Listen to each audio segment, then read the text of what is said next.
Gil, hey, how are you? All right, thank you. Yes. How's it going? Yeah. Oh, it's going well. Yes, What's your it has first been. impression of this conference? Well, this conference has started well. I was very impressed by, first of all, the climate of and the whole atmosphere among the people, the different members of the conference coming from all over the world, and just to get excited about what we're about to establish. That was a good thing. I would agree. I think the kind of value of this is just the cosmopolitan nature of people from all the background.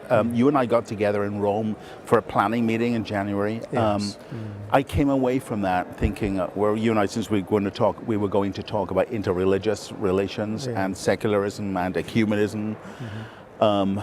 My impression that I came away with is actually looking at the Jesuit university world was much more bigger and wider than I thought. I didn't realize there were so many Africans for a start, but I also realized that the things that we were talking about with the question of interreligious relations is actually incredibly varied, and it's very contextual. It always depends a tremendous amount on contextual. So on context. So we've been given a job of trying to explain this and to open the door to discussion about it for people whose backgrounds vary tremendously. You know, people who are going to be Central African Republic are going to be very different from Indonesia.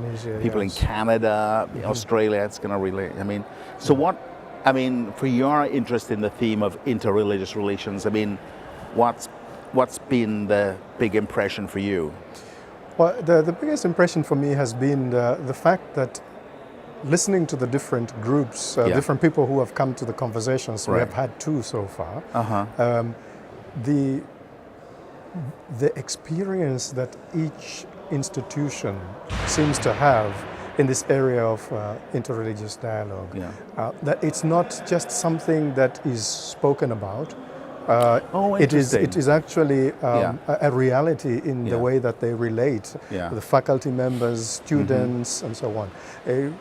I just heard, for example, how in a school that doesn't have necessarily subjects such as philosophy and theology, where you would expect perhaps these matters to be discussed, but things like health science, that they bring in these issues because they are important in terms of, for example, when someone is doing statistical analysis or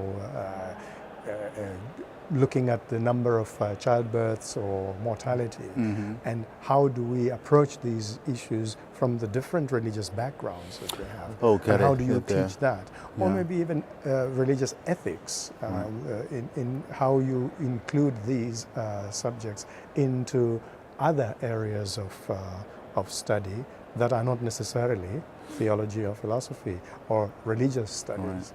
And so I just came to a realization that this topic is important, not just in schools that are specifically philosophy, religion, or theology, but actually in every aspect of study and life. So I sat around in my group right now with people. So I'm from California, somebody from Spain, somebody from Uruguay, another person from the United States, somebody from France, and then somebody from Mexico. Now, those are very different situations, but what struck me that the area that we're really dealing with is a question of secularism and secularization, and we heard about that this morning when the first we would talk. My sense of that is that this plays out in different ways, but that it's constant throughout the world. And so my question for myself is, what role does a Jesuit university have to play, both internally within itself, but also in the relationship of the outside world, with a mentality which sometimes is not interested in religion, or indifferent, or maybe actually hostile. So that's been, I guess, I think that's the underlying theme for me as well. But I guess it's also context, that we are dealing with all these hundreds of Jesuit schools throughout the world, and the contexts are so different. And talking about context, I think the thing that happened in the discussions that I have been in is that there is an emphasis on creating spaces where people can engage with one another regardless of their religious background, but with mutual respect. Yeah, and how do you establish that and how do you strengthen the respect which is there? One of the things that was very interesting is that, for example, somebody spoke from India saying that they have come to a point where in their institution they share the sacred space. So, and somebody else in Canada, from Canada, Saskatchewan in fact, they said that when the killings happened in Quebec, the Muslims in Saskatchewan were very hurt by this, and Campion College in Canada provided their chapel, community chapel, to be a place where these Muslims could come and pray. And that immediately created a sense of trust, a sense of comfort that we're not, just because we are different, it doesn't mean that we cannot be together, that we cannot live together, that we cannot have each one do worship in their own religion and yet be open to the other. We talked a lot about tolerance and actually what that actually means, because there is a kind of an American tolerance which says I'm okay, you're okay, and nothing changes. You know that. But I think the response in Saskatchewan would be would be one kind of one small solution. You know, as academics, I think we are we're used to asking questions. We're not so good at finding solutions. And I guess that's one of my hopes. You know, I don't know practically. I'm listening to what people are saying and thinking, well, practically, what do we do next? You know, Monday morning when we go back to our institutions, what's going to be different?